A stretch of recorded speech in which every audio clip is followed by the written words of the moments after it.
নগাঁও জিলাৰ উত্তৰ পেটবহাৰ বিশিষ্ট শিক্ষাবিদ সমাজ সংগঠক মণিৰাম বৰাৰ স্মৃতিচাৰণ সভা স্মাৰক গ্ৰন্থ মণিবীক্ষণ উন্মোচন।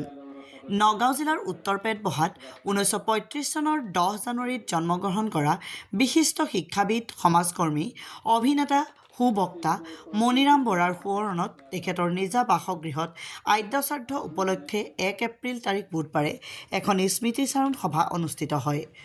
উন্মোচন কৰা হয় এখনি গ্ৰন্থ মণিবীক্ষণ। স্মাৰক গ্ৰন্থখনৰ সম্পাদক আছিল যুৱ সাহিত্যিক লক্ষ্যজ্যোতি বৰা।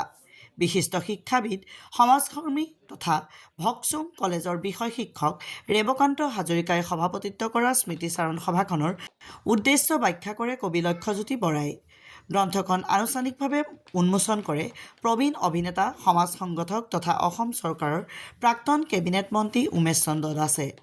ভাষণ প্ৰসংগত দাসে কয় যে মৃত্যু যদিও দুখকৰ আৰু বেদনাদায়ক, কিন্তু এই মৃত্যু মানৱ জীৱনত সদায় বন্দিত। লগতে দাসে বটবৃক্ষ সদৃশ প্ৰয়াত মণিৰাম বৰাৰ জীৱন আৰু কৰ্মৰাজিৰ বিষয়ে বহুলভাৱে বক্তব্য আগবঢ়ায়।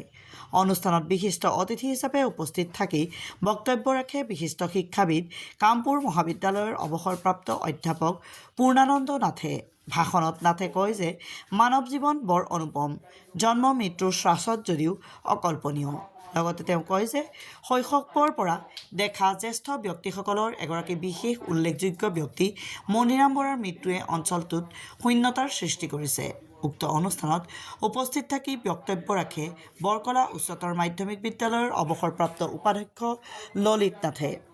বয়োজ্যেষ্ঠ ব্যক্তি ধনেশ্বৰ শইকীয়া, ধৰণী ভৰালী, শ্ৰীমন্ত শইকীয়া, কেৰপাই শইকীয়া, সুৰেণ শইকীয়া, প্ৰফুল্ল শইকীয়া, বিশিষ্ট সমাজসেৱক তথা শিল্পী বঁটা প্ৰাপক দেৱকুমাৰ নাথ, অৱসৰপ্ৰাপ্ত আৰক্ষী বিষয়া বুদ্ধেশ্বৰ খাউণ্ড, সমাজকৰ্মী মুৰলী মজুমদাৰ, সাধন দাস, জাগিয়াল হাইস্কুলৰ অৱসৰপ্ৰাপ্ত শিক্ষক দিলীপ কুমাৰ হাজৰিকা, মঞ্চশিল্পী মান্না ৰাজা, সাংবাদিক প্ৰাঞ্জল নাথ, প্ৰাঞ্জল শইকীয়া, ফটো সাংবাদিক কৌশিক ডেকা, স্মৃতিগ্ৰন্থ সম্পাদনা উপসমিতিৰ সভাপতি ৰশ্মিৰেখা বৰাই।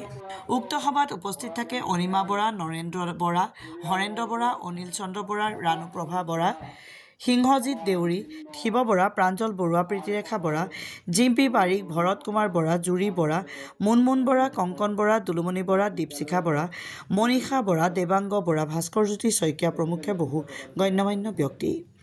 সভাৰ আৰম্ভণিতে পৰিয়ালৰ লগতে উপস্থিত সকলোৱে সদ্যপ্ৰয়াত মণিৰাম বৰালৈ শ্ৰদ্ধাঞ্জলি জনাই 1 মিনিট সময় মৌন প্ৰাৰ্থনা অৱলম্বন কৰে।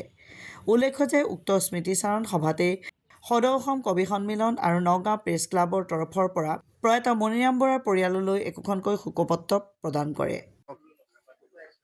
ধৰ্মপিতৃৰ দৰে মানুহ, কিয় তেখেতৰ জীৱনটো সামাজিক সাংস্কৃতিক সকলো ক্ষেত্ৰতে, ধৰ্ম সকলো ক্ষেত্ৰতে তেখেতে নিজকে আত্মনিয়োগ কৰিছিল।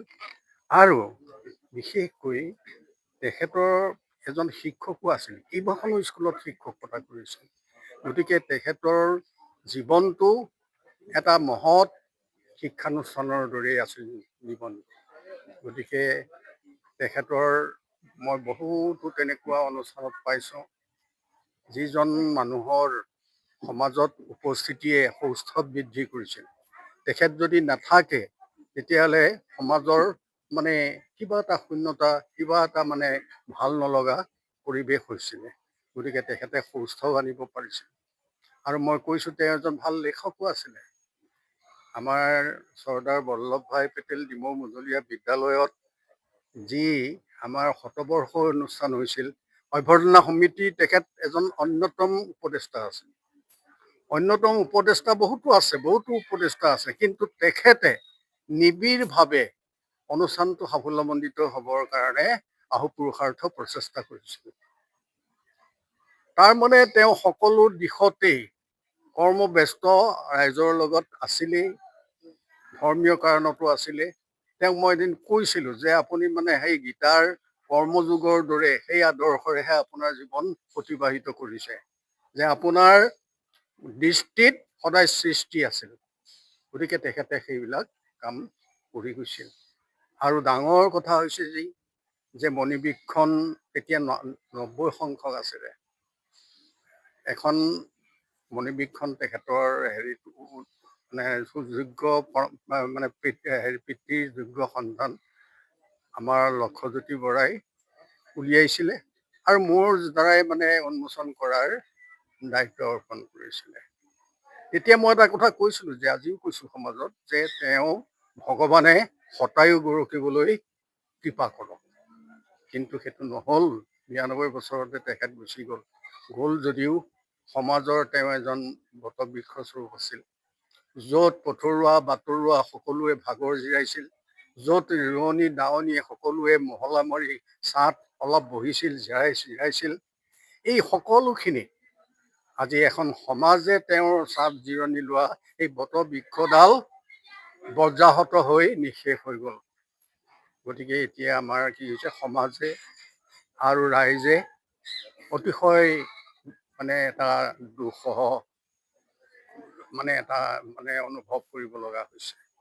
গতিকে মই সুধোঁ শেষত তেখেতলৈ মোৰ আন্তৰিক শ্ৰদ্ধা আৰু তেখেতে যাতে মানে চিৰশান্তি লাভ কৰক। পৰিয়ালবৰ্গ সুখসন্তপ্ত পৰিয়াললৈও মই শ্ৰদ্ধা নিবেদিছোঁ। গতিকে শেষান্তত তেখেতৰ স্বৰ্গলোকত থাকি শান্তিৰে বসতি কৰক ইয়াকে কামনা কৰিছোঁ। ওম শান্তি। মই জয় জয়তে আজিৰ এই স্মৃতিচাৰণ সভাত আপোনালোকৰ জৰিয়তে পৰিয়ালৰ সকলোলৈকে আন্তৰিক শ্ৰদ্ধা আৰু কৃতজ্ঞতা জ্ঞাপন কৰিছোঁ। সুন্দৰকৈ আয়োজন কৰা স্মৃতিচাৰণ সভাত তেখেতৰ পৰিয়ালে এখন সংকলন কৰি উলিয়াইছে মণিবীক্ষণ নামৰ এই স্মৃতি গ্ৰন্থখন। এই চেগতে মই তেওঁৰ সুযোগ্য সন্তান লক্ষ্যজ্যোতি বৰাকো মই ধন্যবাদ জ্ঞাপন কৰিছোঁ। তেওঁ কৈছে ইতিমধ্যে বটবৃক্ষৰ দৰে বৃহত্তৰ অঞ্চল তেওঁ আগুৰি ৰাখিছিল। আমি সকলোৱে অনুপ্ৰাণিত, তেখেতে আদৰ্শৰে আমি অনুপ্ৰাণিত হ'ব লাগিব, কাৰণ তেখেত আছিল এজন সুসমাজ সংগঠক।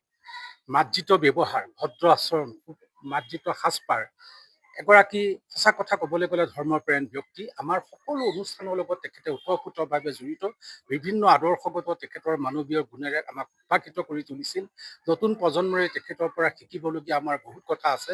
তেখেতে দি থৈ যোৱা যি মানৱীয় যি গুণৰাশি, এই গুণৰাশিক শ্ৰদ্ধাৰ স্মৰণ কৰি তেখেতৰ আদৰ্শক যাতে নতুন প্ৰজন্মই আঁকোৱালি লয় আৰু তেখেতৰ যি মহৎ বাণী, ক'বলৈ গ'লে আজি নামঘৰ হওক বা ধৰ্মীয় আধ্যাত্মিক অনুষ্ঠান হওক বা শিল্পী বিভিন্ন অনুষ্ঠান প্ৰতিষ্ঠানত তেখেতে সময়মতে উপস্থিত থাকি আমাক যি সৎ দিহা পৰামৰ্শ আগবঢ়াইছিল, আমি সঁচাকৈ আপ্লুত। আজি সেই মহান ব্যক্তিৰ যি বিয়োগত আমি সঁচাকৈ মৰ্মাহত হৈছোঁ। সেইকাৰণে আমি নতুন প্ৰজন্মক তেখেতৰ আদৰ্শৰে অনুপ্ৰাণিত হৈ মানৱ জীৱন শৃংখলিতভাৱে আগবাঢ়ি যাবৰ কাৰণে মই সকলোলৈকে আহ্বান জনাইছোঁ। ধন্যবাদ। নমস্কাৰ। আজি পৰম পূজনীয় পিতৃ মণিৰাম বৰাদেৱৰ আদ্য শ্ৰাদ্ধ আছিলে।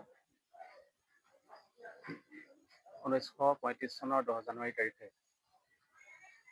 নগাঁও জিলাৰ বুৰঞ্জী প্ৰসিদ্ধ ফুলগুৰিৰ সমীপৰ উত্তৰ পেটবহাৰ এই গৃহতে তেখেতৰ জন্ম হৈছিলে। তেখেতে অঞ্চলৰ এগৰাকী বিশিষ্ট ব্যক্তি আছিলে আৰু শিক্ষকতাৰে তেখেতৰ কৰ্মজীৱনটো আৰম্ভ কৰিছিলে অবৈতনিকভাৱে। 1955 চনৰ পৰা তেখেতে শিক্ষকতা আৰম্ভ কৰিলে বিভিন্ন বিদ্যালয়ত, অপ্ৰাদেশিক বিদ্যালয়সমূহত। শেষত 1972 চনত তেখেতে বগৰীগুৰি প্ৰাথমিক বিদ্যালয়ৰ পৰা অবৈতনিকভাৱে অৱসৰ গ্ৰহণ কৰে। তাৰপিছতে তেখেতে অনুষ্ঠান প্ৰতিষ্ঠান তথা বিভিন্ন ক্ষেত্ৰত তেখেতে নেতৃত্ব প্ৰদান কৰে। ইয়াৰ লগে লগে পৰিয়ালৰ এগৰাকী জ্যেষ্ঠ সদস্য হিচাপে তেখেতে সমগ্ৰ পৰিয়ালটোক অতি আদৰেৰে আৱৰি ৰাখিছিলে আৰু পৰৱৰ্তী পৰ্যায়লৈ তেখেতে অঞ্চলটোৰ আটাইতকৈ জ্যেষ্ঠ ব্যক্তি হিচাপে তেখেত পৰিচিত হৈছে। আৰু তেখেত ইতিমধ্যে আজি পৰিসমাপ্তি ঘটা স্মৃতিচাৰণ সভাখনত উপস্থিত থকা অনুচক মহোদয় উমেশ চন্দ্ৰ দাস ছাৰ, বিশিষ্ট অতিথি শিক্ষাবিদ শ্ৰদ্ধাৰ পুৰ্ণানন্দ নাথদেৱ, আজি অনুষ্ঠানটোৰ সভাপতি শিক্ষাবিদ সমাজকৰ্মী তথা ভকচুং কলেজৰ বিষয় শিক্ষক ৰেৱকান্ত হাজৰিকাদেৱ প্ৰমুখ্যে যিসকল বক্তাই আজিৰ এই অনুষ্ঠানটোত বক্তব্য ৰাখিছে, ইতিমধ্যে সকলোৱে গম পাইছে যে তেখেত বহু গুণৰ অধিকাৰী আছিলে। কেৱল শিক্ষকেই নহয়, তেখেত ধৰ্মীয় অনুষ্ঠান প্ৰতিষ্ঠানৰ লগতো জড়িত আছিলে। বিশেষকৈ অঞ্চলটোৰ যিকোনো নেতৃস্থানীয় ব্যক্তিৰ জন্ম মৃত্যুৰ হিচাপ বা যিসমূহ মাটি বাৰীৰ হিচাপ পত্ৰ বা মাটিকালিকে ধৰি বা মাটি বাৰীৰ ক্ষেত্ৰত যি হেণ্ডুলপ লিখা যায়, এই সকলোসমূহ অঞ্চলটোৰ বিভিন্নজনে তেখেতৰ পৰা পৰামৰ্শ গ্ৰহণ কৰিছিলে। আৰু ঘৰতে মই তেখেতক পাই বহু কথা শিকিছোঁ বা পৰিয়ালটোও শিকিছে, আৰু বহু কথা শিকিবলৈ বাকী থাকিল। আমি অতি আদৰেৰে আটাইতকৈ জ্যেষ্ঠ ঘৰৰ সদস্য হিচাপে তেখেতৰ জন্ম দিৱসটো প্ৰতি বছৰে 10 জানুৱাৰী তাৰিখে আমি উদযাপন কৰি আহিছিলোঁ। আজি অত্যন্ত দুখ লাগিছে, তেখেতৰ জন্ম দিৱসটো আমি পালন কৰিব আৰু নোৱাৰিম।